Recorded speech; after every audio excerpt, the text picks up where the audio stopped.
ได้มานมัสการและมาชมสถานที่นี้เรียกว่าเป็นมงคลในสถานที่นี้ด้วยดังนั้นทุกคนที่มานี้มาเพื่อธุระส่วนดีทั้งนั้นไม่จะมาเรื่องอื่นวัดนี้เป็นวัดป่าที่ตั้งมาประมาณเวลาสัก20 กว่าพรรษาแล้วเป็นป่าเป็นนิเวศและประชาชนทั้งหลายที่นับถือพุทธศาสนาก็คอยมาเยี่ยมมาแวะไม่ได้ขาดอย่างนี้บัดนี้วันนี้มีท่านผู้มีเกียรติทั้งหลายที่ได้เข้ามาเยี่ยมวันนี้อาตมาจึงขอให้ตั้งใจรับรู้ว่าอันเป็นส่วนธรรมะขององค์สมเด็จพระสัมมาสัมพุทธเจ้าพอสมควรเป็นการปฏิสันฐานต้อนรับโดยธรรมะบัดนี้พวกเราทั้งหลายมีความจำเป็นอยู่ว่าเรื่องศีลธรรมนั้นทุกวันนี้ตามที่อาตมาได้ปรากฏชัดคือลูกหลานเคยมาบวชประจำอยู่ที่นี่หลายแห่งรู้สึกว่ามีกำลังน้อยกำลังไม่พอประเทศชาติบ้านเมืองลูกหลานเรายิ่งเพิ่มขึ้นมาทุกวัน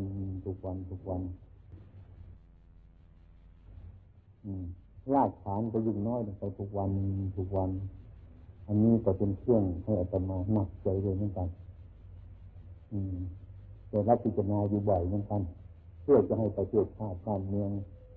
ของเราพูดเป็นรากฐานในประเทศชาติให้มีความสามัคคีกลมเกลียวกันให้เห็นความจริงการชาตินี้ก็เป็นเรื่องปฏิบัติส่วนหนึ่งเหมือนกันแต่ว่าบ้านเมืองเราไม่ค่อยสบายพระก็ไม่ค่อยสบายไปด้วยบ้านมันก็เป็นส่วนมากหลังคาเป็นส่วนหลังคาถ้าหลังคามันรั่วอยู่ก็ไม่ค่อยสบายมันจะเกียดจะใสแล้วก็คอยคิดถึงอยู่เสมอนั้นเรื่องนั้นสำคัญก็คือมีเรื่องอะไรแต่เรื่องคนเรามีประเด็นเรื่องมันไม่พออย่างนี้ไม่ใช่เรื่องอื่นหรอกไม่พอกับความต้องการของเราทุกคนไอ้ความไม่พอเนี่ยเป็นเหตุให้เราเกียดจะใสเป็นเหตุให้เราทำงานในตรงต่อหน้าที่ของเราเพราะอันนี้บังคับของเราคือความอยากไอ้ความอยากนี่มันเป็นเนื้อหนังมันเป็นตัวตนไอ้ความอยากนี่เป็นนามธรรมท้องของเรานั่นน่ะมันไม่ใช่ความอยากอยู่ตรงนั้นนี่อิ่มต้นถ้าอิ่มแล้วเอาให้มันก็ไม่เอาหรอกถ้ามันจะเอาอยู่มันก็เอาเพื่อความอยากตัวมันอิ่มมันอิ่มอยู่แล้วล่ะมันอิ่มไอ้ความอยากมันมันงับอยากไอ้ความอยากนี่แหละเป็นตัวการที่สำคัญเราทั้งหลายก็มาระงับความอยากไม่ใช่ว่าไม่ให้รับประทานไม่ใช่ว่าไม่ให้อาศัยสิ่งทั้งหลายเหล่านี้ความอยากตัวนั้นการคือปัญหานั้น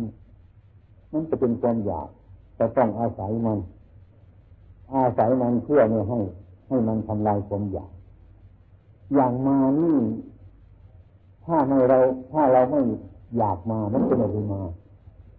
ที่แรกต้องตั้งต้นคือความอยากเมื่อเราอยากมาแล้วมาเห็นที่นี้ไอ้ความอยากเป็นผู้ที่ช่วยสร้างบารมีของเราถึงที่ก็จะวางความอยากด้วยปัญญาของเราในทางพุทธศาสนาท่านสอนว่ามักน้อยการสันโดษมักน้อยนี่บางคนก็พิจารณายากนะบางคนมักน้อยมันจะกินอิ่มนี่มันน้อยเหลือเกินไม่ใช่อย่างนั้นไอ้ความสันโดษหรือความมักน้อยนี้ก็เรียกว่าเท่าควรที่มันมีอยู่เรามีอะไรอยู่เราก็รักษาต้องได้อยู่วันนี้ทำงานในเวลานี้เท่านี้ก็เอามันซะก่อนไม่ใช่ว่าท่านไม่ให้เอาอีกให้รู้จักประมาณไอ้ความรู้จักประมาณนั่น ประมาณตัวประมาณการพูดประมาณการไปการมาสารพัดอย่างความรู้จักประมาณนี้เป็นเหตุให้บรรเทาความทุกข์บรรเทาความเดือดร้อนบรรเทาความอยากทั้งหลายนี้ผู้รู้จักประมาณ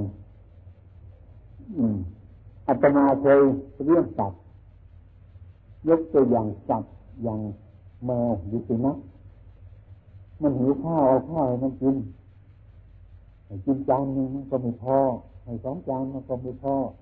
จานที่สามที่สี่มันพอแล้วแต่ว่ามันไม่หนีมันนอนอยู่นั่นแหละมันกลัวสุนัขตื่นจะเอาไปกินซึ่งในท้องมันอิ่มแล้วความอยากมันยังอยู่สุนัขตัวอื่นมามันทางแต่มันกินไม่ได้นี่คือความอยากมันยังอยู่ความอิ่มมันอิ่มแล้วท้องมันอิ่มเต็มแต่ความอยากมันอิ่มไม่เต็มนี่เป็นนั่นพระองค์ท่านจึงตรัสว่านัตถิปัญหาสัมมานาทีแม่น้ำเสมอด้วยปัญหาไม่มีแม่น้ำไม่ใหญ่เท่าปัญหาไม่กว้างเท่าปัญหายาวเท่าปัญหาไม่ลึกกว่าปัญหาตรงนั้นปัญหามันลึกกว่ากว้างกว่ายาวกว่าสารพัดอย่างอันนี้เป็นหลักการที่เราจะพิจารณาถ้าให้มันพอสมควร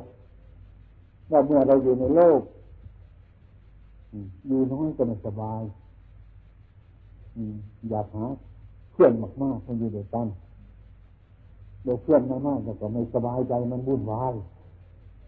สารพัดอย่างในโลกที่มันเป็นทั้งมันอยู่อย่างนี้นี่ฉะนั้นพวกเราอยู่ในกลุ่มของโลกนี้ที่จะให้โลกนี้สบายมีสุขบริสุทธิ์ความละอายกับความกลัวธรรมะสัญญาหิริความละอายโอตปะความกลัวเป็นธรรมที่คุ้มครองโลกนี้เป็นอย่างดีถ้าใครมีความกลัวแล้วก็มีความอายต่อความชั่วความผิดแล้วการงานของคนนั้นจะตรงไปตรงมาจะเป็นศีลธรรมสมบูรณ์ขึ้นมาท่านจึงจัดธรรมทั้งสองประการนี้เป็นธรรมคุ้มครองโลกคุ้มครองโลกอย่างดีแต่มันจะคุ้มครองได้เพราะไปปฏิบัติมันนะถ้าไม่ปฏิบัติมันก็ไม่คุ้มครองมันไม่ได้อย่างพวกเมืองนอกชาวยุโรปเคยทักอาตมาว่าอีกคนท่านอยู่เมืองไทยเป็นศาสนาพุทธทำไมขโมยเงินเยอะอาตมารับเป็นที่เลยแบบจริงขโมยเงินไทยเยอะเรียกว่าคนเป็นขโมยไม่ใช่แต่ธรรมะเป็นขโมยในสหรัฐหรือคงจะมีเหมือนกันนะนี่ไม่ใช่ถึงเมืองไทยนี่คนที่ไม่ซื่อสัตย์นั่นก็เป็นขโมยแต่กฎหมายมันดีศีลธรรมมันดีอยู่อันนี้อาตมายอมรับเลยว่าขโมยเมืองไทยนี่แต่ว่าไม่ใช่ธรรมะเป็นขโมยคนผู้ที่สอนธรรมะเนี่ยสอนไม่ดีทั้งนั้นแหละแต่คนมันเป็นขโมยอันนี้ก็ไม่สำคัญนั้นนี่ฉะนั้นเรื่องความอยากนี่แหละเป็นเรื่องที่สำคัญเรื่องที่สำคัญที่สุดผลที่สุดเราจะมายกถึงเรื่องความเราที่อยู่เป็นกลุ่มก้อนตอนนี้ถ้าเรารู้จักแบ่งกันผู้ใหญ่กรุณาผู้น้อยเคารพผู้ใหญ่มันก็เป็นไปได้เหมือนกันอย่างเศรษฐีบ้านหลังหนึ่งเป็นเศรษฐีเอาคนใช้มาตั้งในบ้านจะไปว่าจะมันจะไปดูถูกจะมันก็ไม่ได้นะมันก็มีดีเหมือนกันคนจนนะล้างถ้วยก็เป็นหุงข้าวก็เป็นเลี้ยงเด็กเราก็เป็นเช็ดบ้านเราก็เป็นซักผ้าก็เป็นตัวเราไม่ซักไม่เป็นก็แล้วอย่างนั้น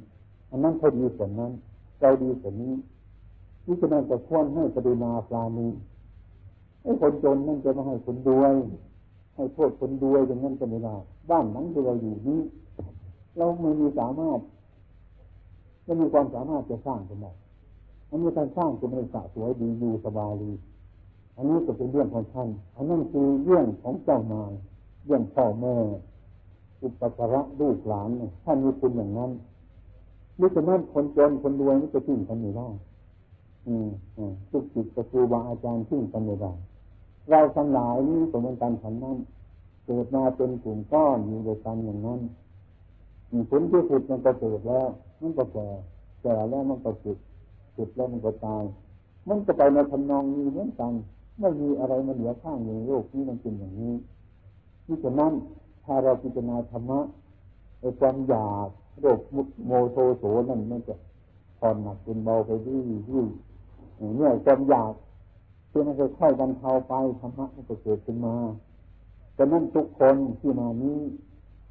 หวังว่าต้องการความสงบต้องการความระงับให้เป็นภูมิเมตตาอารีอาศัยซึ่งกันและกันขาดคนใดคนหนึ่งแล้วมันจะไม่ได้มันไม่สบายยุคนั้นเราทุกคนนั่นมีดีทุกคนท่านต่ำก็ดีทุกคนท่านกลางก็ดีทุกคนท่านยอดมันก็ดีทุกคนเหมือนเป็นไม้ต้นหนึ่งรากมันก็ดีนะยอดมันก็ดีนะใบมันก็ดีนะมันดีมันจะเป็นต้นไม้มันอยู่ไม่ได้แล้วก็เป็นเรื่องธรรมดาอย่างนี้เคยเห็นว่าไอ้เป็นเด็กก็อยากเป็นคนโตอย่างนั้นแต่ก่อนเป็นคนเด็กก็อยากเป็นโตคือนึกมันจะสบายเมื่อโตก็จะไม่สบายเหมือนกันนะคือคนอื่นเกาะเราเป็นเด็กเราเกาะคนอื่นเขาก็นึกว่ามันลำบากเราอยากจะเป็นใหญ่เป็นโตเป็นไปนึกมันจะสบายกันนั่นนี่เมื่อเราโตขึ้นมาจะถูกเด็กมันเกาะเราเหมือนกันนะอะไรเอามาทิ้งไปเหมือนถังขยะเป็นเพราะหน้าเสือเหมือนถังขยะอะไรตอนนั้นก็มาทิ้งไปตรงนั้นเลยอาตมาเคยมีดุสิตไม่ใช่เอาของดีมาฝากหรอกเอาของที่ไม่ดีมาฝากให้แก้ปัญหาให้ถ้าต้องการทำผิดนั้นแล้วมาหาอาจารย์ให้แก้ให้เราแก้ไม่ได้แล้วจะทำผิดจะให้แก้มันถูกไม่ได้แล้วต้องทำให้มันถูกสิ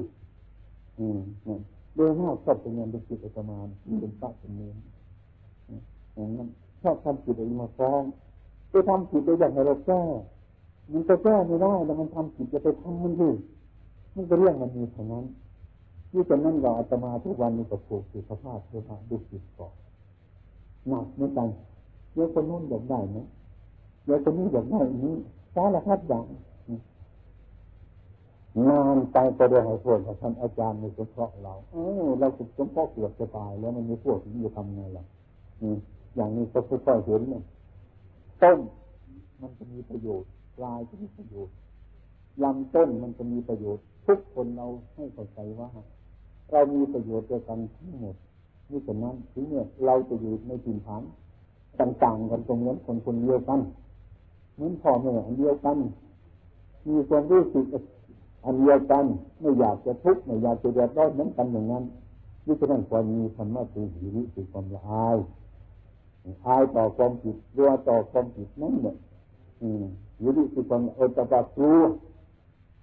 ถ้าเราอายเรากลัวเราก็หน้าที่การงานของเรามันก็ตรงเมื่อหน้าที่การงานของเรามันตรงแล้วก็ปัญหามันก็ไม่มี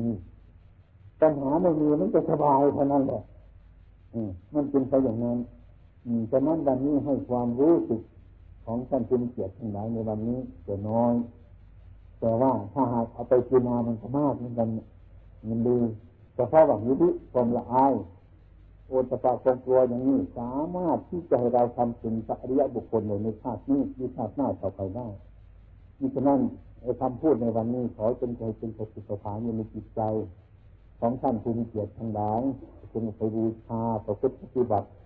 ด้วยอำนาจของคุณพระศรีรัตนตรัยอันนี้จงปกป้องป้องกันพวกท่านทั้งหลายจงมีความอยู่เป็นสุขตลอดกาลนานคือ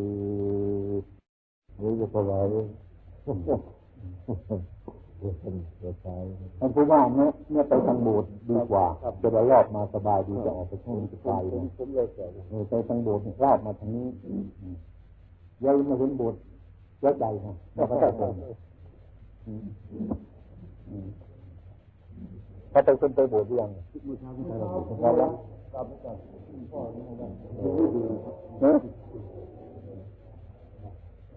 ร่างกายมันโครงแล้วร่างกายมันโครงก็เลยมามันคือว่าระยองก็ถูกจังหวัดระยองน่าจะเรียกกันได้นมัสการหลวงพ่อที่อยู่ระยองอย่างนั้นเนี่ยคือว่าเป็นทหารแล้วมันตื่นมีญาติโยมเขาก็ไประยองอย่างนี้ดีพักสิจำไม่ได้แล้วมันหลายคนนะ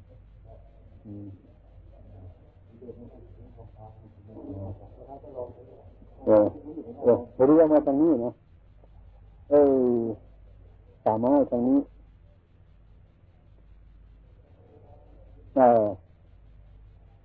เอ้าจะรู้นี่มันจะไปขวดมันก็ไม่ไหวมันไวมันเยอะต้องให้อยู่ตามคุณมันไม่มีดิคุณไม่มีตามคุณ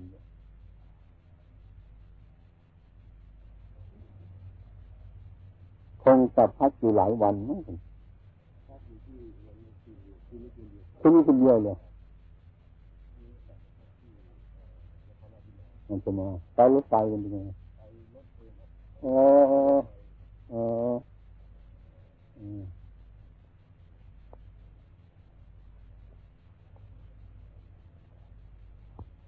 เรื่องฉันเป็นเรื่องฉันมันมีกลางแถวด้วยสองขอบนี่ทางโน้นด้วยก็จะพอกับพระที่มารวมกันนี่แหละมารวมฉันที่เดียวกันทั้งหมดที่เดียว9 โมงอันนี้มันก็ไม่แน่นอนบางทีคนมานะคนมากบางทีมันก็เพิ่มเวลาขึ้นทีมันน้อยมันก็เร็วเข้าอาจารย์70ได้หรือยังครับยัง60 กว่าแต่สุขภาพไม่ค่อยดีเท่าที่มันมีอยู่ลูกหลานมาเนี่ยลูกหลานที่ไหนมายังอุบลถามมาจากไหนกันน่าอุบลก็ต้องเห็นวัดประพงทีหลังครับชาวจังหวัดอื่นเห็นก่อนเมืองนอกเขาเห็นก่อนอุบลนี่เห็นทีหลังครับ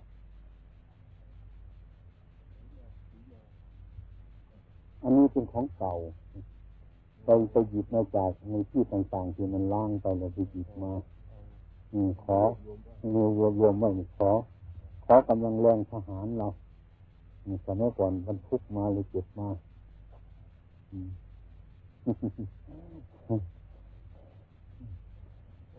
นี่เองที่ผมมาลาทำเป็นแบบข้างหลังทำเป็นแบบข้างหลัง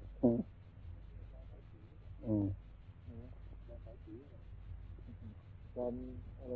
ผู้ไหนออกแบบนะอาจารย์บำเพ็ญโคราช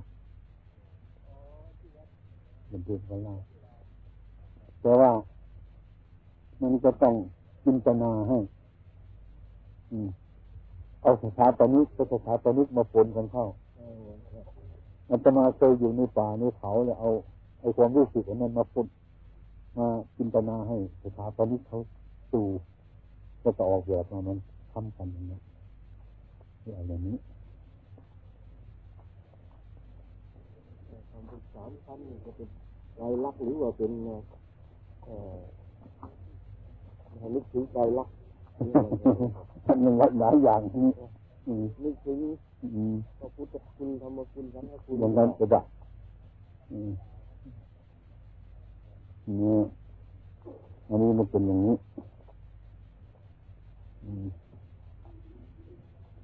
ยาจะดูแรงไม่แห้งจะดูแรงไม่แห้งมันยา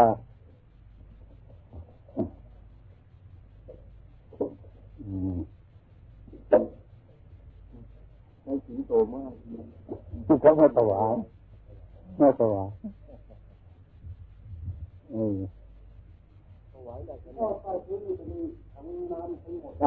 อันนี้ไม่หมดบางส่วนเนี่ย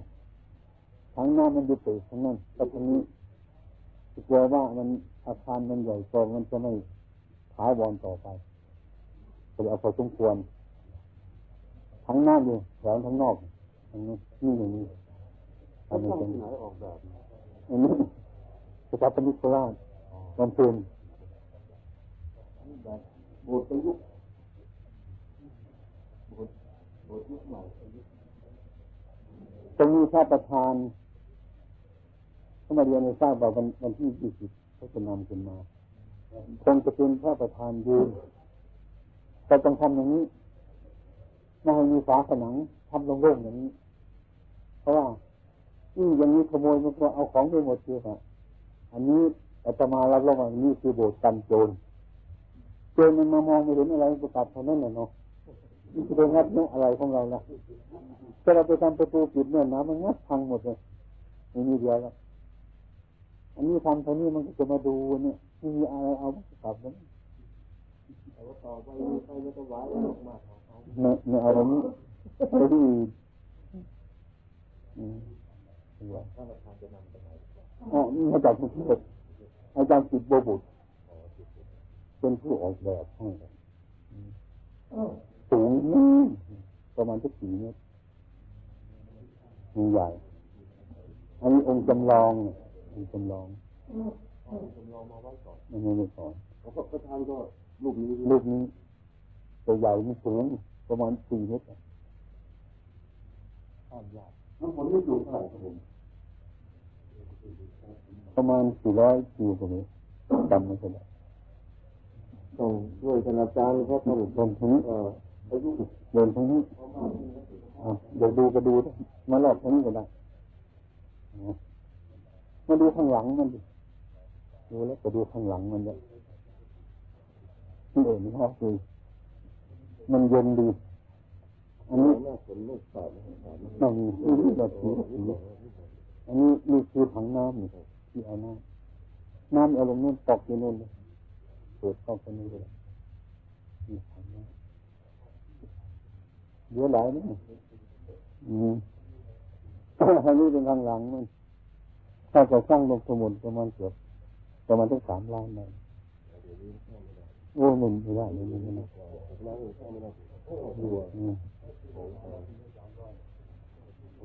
โบสถ์นี่เป็นจุดครึ่งของวัดตรงประตูเข้ามาครึ่งตรงนี้ไปนี่ครึ่งนิยมชีอยู่ทางนี้มีทั้งทิศเหนือทั้งทิศใต้นี่ก็จิตประมาณนี้สักเฉพาะทราบประมาณสัก70 กว่าหลังยมชีก็เหมือนจะเท่ากันมันเท่ากับมันเป็นวัดเดิมอยู่ไม่แต่ว่ามันเป็นอย่างนี้ต้นมะม่วงใหญ่ๆมันเป็นบ้านเก่าครับสมัยนั้นบ้านของคนเรานะมันหนีตายกันถ้าบ้านเมืองมันวุ่นวายถ้าเกิดโรคระบาดมาตาย3 คนหนีไม่ห่วงบ้านหรอกจะทำที่ไหนอีกเรื่อยๆไปอย่างนั้นอันนี้มันเลือดต้นไม้ที่มันปลูกไว้มันเป็นบ้านเก่าครับสงสัยเห็นต้นมะม่วงมาใช่โดยมากนี่มันต้นกระบอกเป็นอาหารของกระแตอาหารของสัตว์ป่า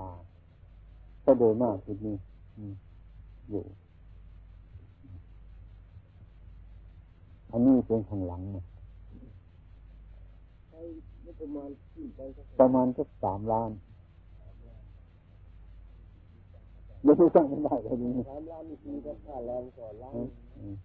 อันนี้ค่าแรงเขานี่ค่าแรงเขา700,000 กว่าในเวลานั้น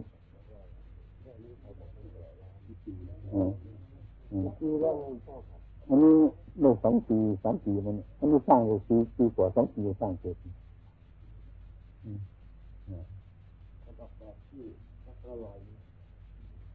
อันนั้นในเพื่อนของคนนั้นเพื่อนของคนนั้น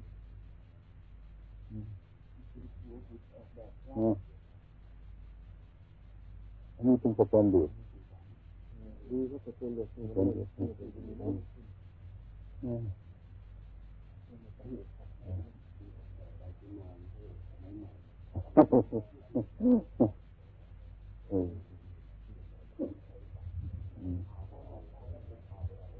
อันนี้คงดูรูปยังไม่ดูแล้วนะ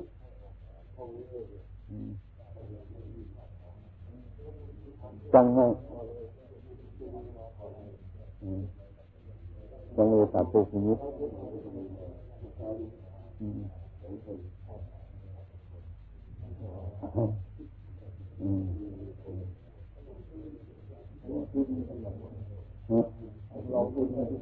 อันนี้จะเป็นธาตุอะไรคือดีไม่ใช่นครปฐมหรอกมันมีนครปฐมมีธาตุพนมลำพูนไอ้ข้างในมันเป็นรูปประวัติของอาตมาเนี่ย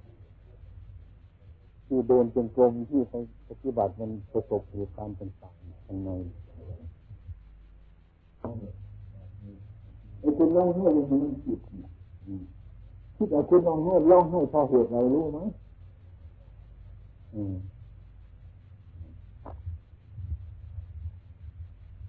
มันไม่อยากให้ตายไม่อยากให้ตายไม่อยากจะพลาดทำไงอันนั้นความมันเป็นความคิดของคนโง่มันความคิดของคนโง่มันไม่ใช่คนฉลาดแต่ความจริงนักธรรมะนักพุทธศาสนาควรให้มันฉลาดเราฟังธรรมกันมันก็ยิ่งมันฉลาดอันนี้เราแต่งเนื้อแต่งตัวไปฟังธรรมไปคุยกันเรื่องอื่นเนี่ยไปคุยกันเรื่องเงินธนาคารไปคุยกันเรื่องหลอกเบี้ยอะไรเป็นนี่เป็นชิ้นกันนั่นแหละลูกจะให้ลูกเคยมันจะเกิดไปจนมันโง่จนมันตายเนี่ยถึงมันตายมันก็มาร้องไห้อยู่หน้าศพยังเห็นไหมมันความโง่ตรงนั้นน่ะมันไม่เข้าใจธรรมะจะทำไงไม่มีใครจะเปลี่ยนแปลงมันจะทำอะไรเปลี่ยนแปลงเมื่อตายไปแล้วก็ไม่ยอกันขึ้นเลยเราพูดไอ้คนนี้เป็นในชีวิตเป็นคนดีนะเป็นคนอบอ้อมอารีเป็นคนใจบุญพื้นทานคือมันตายไปถึงดีเมื่อมันไม่ตายมันถึงมันดีอะไรกันหรอกนั่นเป็นเพราะอย่างนั้นก็ร้องเสียงมันไม่ย้ายแล้วผมว่าไอ้คุณมันคิดไม่ถูกนะถูกแต่ถูกของคุณมันถูกธรรมะคิดแบบนั้นคิดแต่ร้องไห้มันถูกธรรมะมันก็ดีแต่มันถูกความคิดของคุณมันเมื่อมันถูกความคิดของคุณคุณก็ร้องไห้แต่นั้นเนี่ยเมื่อคิดเนี่ยมันถูกตามธรรมะแหละคุณก็สบายใจอย่างนี้ถ้าคุณจะร้องไห้จริงๆเนี่ยไม่ควรร้องไห้ในเวลานี้นะดีกว่าเมื่อคุณจะร้องไห้จริงอดไม่ได้คุณจะร้องไห้ตัวมันเกิดมาเนี่ยเมื่อตกมาจากก้นร้องร้องไห้ทำไมอีกแล้วมาตายอีกแล้วเนาะร้องไห้ตรงนั้นดีกว่าอันนี้มันตายเยอะแต่มันตายถึงมาร้องไห้มันจะเกิดประโยชน์อะไรไอ้ตายตรงวันนี้มันเกิดมาจากไหนมันเกิดมาแต่วันเกิดเนี่ยวันมันเกิดทำไมคุณไม่ร้องไห้ตายมีทำไมคุณมาร้องไห้มันตายเกิดประโยชน์อะไรไหมถ้าคุณรับพิจารณามาแต่วันเกิดคุณจะไม่ร้องไห้วันนี้อันนี้คุณคิดไม่ถึงเนี่ยไอ้คนที่ตายเดี๋ยวนี้คือมันเกิดมาวันนั้นมันเกิดมาตายวันนี้ก็คือมันเป็นเชื่อมาแต่วันมันเกิดถึงวันนี้มันถึงตายไอ้คุณมาร้องไห้ตอนนี้มันเป็นบ้ามันตายไปแล้วถ้าเป็นนักมวยก็แพ้ครับเขาชกถูกเลยจนดีตายเลยไอ้ขยับคุณไปศึกษาใหม่ก็ดีกว่ามีคนหนึ่งเป็นปราชญ์ในบวชหลายปีเหมือนกันคนนั้นก็คือมาหาผมได้ยินจิตวิสัยผมมาแก้ปัญหาของคนให้มีความสุขสบายเลยดีกันสองมั้งคนน้อยก็เข้ามาหากล่าวหน้าตาไม่ค่อยดีโยมมาจากไหนโอ้ยผมมาจากอำนาจเจริญครับโอ้ยผมร้อนมากผมทุกข์มากเรื่องใหญ่มากนั่นผมเป็นที่สอบของหลวงพ่อผมจึงมาเพื่อบรรเทาทุกข์ผมเป็นเกิดใหญ่เรื่องใหญ่เรื่องใหญ่อะไรผมจะค่อยรู้ว่าที่ไหนบอกผมจ๋าอันนี้มันเรื่องเล็กนะอาจจะมาตกใจมันกันโยมว่ามันเป็นเรื่องใหญ่มาพูดให้ฟังว่าเมียตายมันเรื่องมันเรื่องธรรมดาเห็นไหมใครมีเคยมีเมียตายมีไหมผัวก็ตายเมียก็ตายลูกก็ตายใครก็ตายหมดมันเรื่องเล็กมันเรื่องธรรมดาของมันแล้วโยมไปคิดว่ามันเรื่องเล็กเรื่องหรือคิดมันเป็นเรื่องใหญ่มันก็ตกใจสิอาตมาก็ยังใจหายไปเนี่ยคุณโยมมาเรื่องใหญ่ถามไปถามมาเลยนี่ว่ามีเรื่องคนตายมันเป็นเรื่องใหญ่ไม่ใหญ่แล้วมันเรื่องธรรมดาครับว่ามีคนมีตายทุกคนพ่อแม่พี่น้องตายทุกคนมันเรื่องธรรมดาครับแต่คุณคิดใหม่ครับคุณจะคิดว่ามันใหญ่มันก็ใหญ่ที่มันเล็กมันเล็กหยุดมีทางพูดนี่ใจที่ไหนในทางมันจะไปคิดอย่างนั้นไอ้ความทุกข์